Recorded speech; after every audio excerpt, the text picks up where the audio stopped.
तीनों घर वापस आकर अपने कमरे में बंद होकर रोती रही। तहरीम की बातों ने इसे वाकई बहुत दिल बर्दाश्ता और मायूस किया था। हाशिम बिन अहमद इस दिन शाम को ही ऑफिस से घर वापस आ गए। वापस आने पर उन्हें सलमा से पता चला कि इमामा की तबीयत खराब है।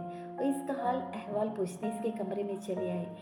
इमामा की आंखें सूजी हुई थी। हाशिम बिन हैरान रह गए। क्या बात है इमामा? उन्होंने इमामा के करीब आकर पूछा। उठकर बैठकर कुछ बहाना करने की बजाय बेअख्तियार रोने लगी। हाशिम कुछ परेशान होकर इसके करीब बेड पर बैठ गई। क्या हुआ इमामा? तहरीम ने आज स्कूल में मुझसे बहुत बदतमीजी की है, इसने रोते हुए कहा। हाशिम मुबीन ने बेख्तियारी की इत्मीनान भरी सांस ली। फिर कोई झगड़ा हुआ है तुम लोगों में? बाबा आपको नहीं पता इसने मेरे साथ क्या किया है, इमामा ने बाप को मुतमईन होते देख कर कहा। बाबा इससे वो बाप को तहरीम के साथ होने वाली तमाम गुफ्तगू बताती गई। हाशिम मुबीन के चेहरे की रंगत बदलने लगी। तुमसे किसने कहा था तुम स्कूल किताबें लेकर जाओ उन्हें पढ़ाने के लिए? उन्होंने इमामा को डांटते हुए कहा। मैं इनकी गलत फहमियाँ दूर करना चाहती थी, इमामा ने कदरे कमज़ोर लहजे में कहा। तुम्हें ज़रूरत ही क्या थी कि किसी की गलत फहमियाँ दूर करने की? वो हमारे घर नहीं आते तो ना आए, हमें बुरा समझती है तो समझती रहे, हमें इससे क्या फ़र्क पड़ता है, हाशिम मुबीन ने इसे समझाते हुए कहा। मगर अब तुम्हारी सरकत से पता नहीं वो क्या समझेगी, किस किस को बताएगी कि तुमने इसे किताबें देने की कोशिश की? खुद इसके घर वाले भी नाराज़ होंगे मामा। हर एक कोई बताते नहीं फिरते कि तुम क्या हो। नहीं अपने फ़िरके के बारे में बहस करते हैं। अगर कोई बहस करने की कोशिश भी करे तो हाँ में हाँ मिला देते हैं, वरना लोग ख्वामख्वाह फजूल तरह की बातें करते हैं और फजूल तरह की शहबात में मुब्तला होते रहते हैं, उन्होंने समझाया। मगर बाबा आप भी तो बहुत सारे लोगों को तबलीग करते, इमामा ने कुछ उलझे हुए अंदाज में कहा। फिर मुझे क्यों मना कर रहे हैं? मेरी बात और है, मैं सिर्फ इन्हीं लोगों से मज़हब की बात करता हूँ जिनसे मेरी बेतकल्लुफ़ी हो चुकी होती है और जिनके बारे में मुझे महसूस हो कि इन पर मेरी तरगीब और तबलीग का असर हो सकता है। मैं 2-4 दिन की मुलाकात में किसी को किताबें बांटना शुरू नहीं हो जाता, हाशिम मुबीन ने कहा। बाबा इनसे मेरी दोस्ती जो 2-4 दिन की नहीं है, हम कई सालों से दोस्त हैं, मामा ने एतराज़ किया। हाँ मगर वो दोनों सैयद हैं और दोनों के घराने बहुत मजहब है, तुम्हें ये बात जहन में रखनी चाहिए थी। मैंने तो सिर्फ उन्हें अपने फ़िरके के बारे में बताने की कोशिश की थी ताकि हमें वो गैर मुस्लिम तो ना समझे, इमामा ने कहा। अगर वो हमें गैर मुस्लिम समझते हैं तो हमें भी क्या फ़र्क पड़ता है, वो खुद गैर मुस्लिम है, हाशिम मुबीन ने बड़ी अकीदत से कहा। वो तो खुद गुमराही के रास्ते पर हैं। बाबा वो कह रहे थे कि आपको गैर मुल्की मिशन से रुपया मिलता है, NGO से रुपया मिलता है ताकि आप लोगों को हमारे फ़िरका का पैरोकार बनाएं। हाशिम मुबीन ने तनफर से गर्दन को झटका। मुझे सिर्फ अपनी जमात से रुपया मिलता है और वो भी वो रुपया होता है जो हमारी अपनी कम्युनिटी अंदरूनी मुल्क और बैरून मुल्क से इकट्ठा करती है। हमारे पास अपने रुपये की क्या कमी है? हमारी अपनी फैक्ट्रीज नहीं है क्या? और अगर मुझे गैर मुल्की मिशन और NGO से रुपया मिले भी तो मैं बड़ी खुशी से लूँगा। आखिर इसमें बुराई क्या है? दीन की खिदमत कर रहा हूँ और जहाँ तक अपने मज़हब की तरबीज और तबलीग की बात है तो इसमें भी क्या बुराई है? अगर इस मुल्क में ईसाइयत की तबलीग हो सकती है तो हमारी फ़िरके की क्यों नहीं? हम तो वैसे भी इस्लाम का एक फ़िरका है, लोगों को राह हिदायत पर लाने की कोशिश में मसरूफ़ हैं, हाशिम मुबीन ने बड़ी तफसील के साथ बताया। मगर तुम लोगों से इस मामले पर बात मत किया करो, इस बहस मुबाहिसे का कोई फ़ायदा नहीं होता। अभी हम लोग अक़लियत में हैं, जब अक्सरियत में हो जाएंगे तो फिर इस तरह के लोग इतनी बेखौफी के साथ इस तरह बढ़ बढ़ कर बात नहीं कर सकेंगे। फिर वो इस तरह हमारी तस्लील करते हुए डरेंगे। मगर फ़िलहाल ऐसे लोगों के मुंह नहीं लगना चाहिए। बाबा आइन में हमें अक़लियत और गैर मुस्लिम क्यों करार दिया गया है? जब हम इस्लाम का एक फ़िरका है तो फिर उन्होंने हमें गैर मुस्लिम क्यों ठहराया है? इमामा को तहरीम की कही हुई एक और बात याद आई। ये सब मौलियों की कारस्तानी थी।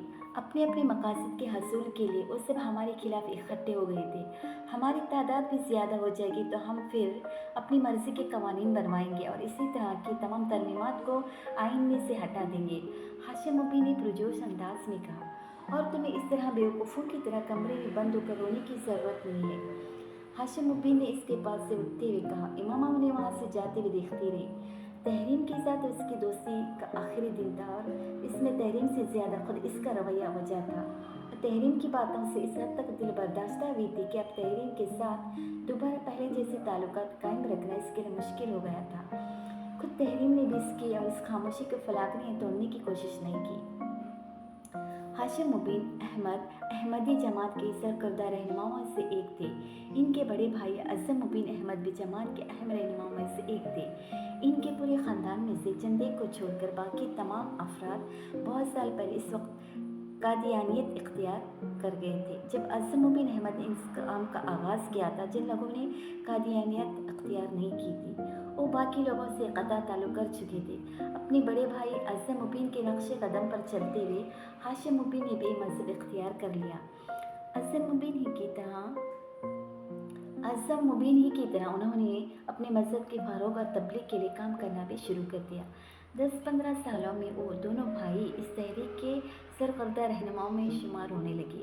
इसकी वजह से उन्होंने बेतहाशा पैसा कमाया। इस पैसे से उन्होंने सरमायाकारी भी की, मगर इनके आमदनी का बड़ा ज़रिया तहरीक की तबलीग के लिए मुयस्सर होने वाले फंड्स ही थे। इनका शुमार इस्लामाबाद की एलिट क्लास में होता था। बेतहाशा दौलत होने के बावजूद हाशिम और अज़म मुबीन के घर का माहौल रिवायती था। इनकी ख़वातीन बाकायदा पर्दा किया करती थी, मगर इसका ये मतलब नहीं था कि इन ख़वातीन पर नारवा पाबंदियाँ या किसी किस्म का जबर रखा गया था। इस मज़हब की ख़वातीन में तालीम का तनासब पाकिस्तान में किसी भी मज़हब के मुकाबले में हमेशा ही ज़्यादा रहा है। इन लोगों ने आला तालीम भी मारूफ इदारों से हासिल की। इमाम भी इसी किस्म के माहौल में पली बड़ी थी। वकील इन लोगों में से थी जो मुंह में सोने का चमचा लेकर पैदा होते हैं, और इसने हाशिम मुबीन को भी किसी किस्म की माली मसाइल से गुजरते नहीं देखा। यही वजह थी कि इसके लिए तहरीम की बात नाकाबिल यकीन थी कि इसके ख़ानदान ने पैसा हासिल करने के लिए मज़हब इख्तियार किया। गैर मुल्की मिशंस और बैरून मुल्क से मिलने वाले फंड्स का इल्ज़ाम भी इसके लिए नाकाबिल कबूल था। ये बात अच्छी तरह जानती थी कि हाशिम मुबीन इस मज़हब की तबलीग और तरवीज करते हैं और तहरीक के सरकर्दा रहनुमाओं में से एक है, मगर ये कोई खिलाफ मामूल बात नहीं थी। वो शुरू से ही सिलसिले में अपने ताया और वालिद की सरगर्मियों को देखती आ रही थी। इसके नज़दीक एक काम ऐसा था जो इस्लाम की तबलीग और तरवीज के लिए कर रहे थे। अपने घर वालों के साथ वो कई बार मज़हबी इज्तिमा में भी जा चुकी थी और सरकर्दा रहनुमाओं के लंदन से सेटेलाइट के ज़रिए होने वाले खुतबात को भी बाकायदगी से सुनती और देखती आ रही थी।